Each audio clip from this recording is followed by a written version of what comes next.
Are you struggling to receive your OTP on GCash? You're not alone. First, check your mobile signal.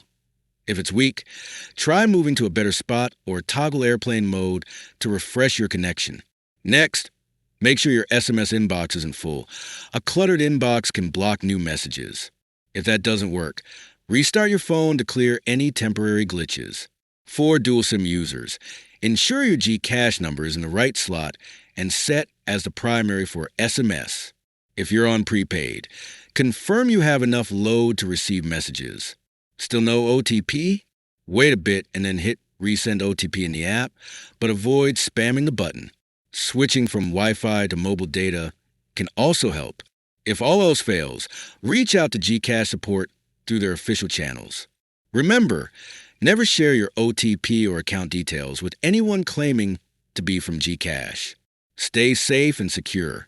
If this video was helpful, please give a thumbs up, subscribe for more tech solutions, and let me know in the comments if you have any other GCash related concerns. Thanks for watching and see you in the next video.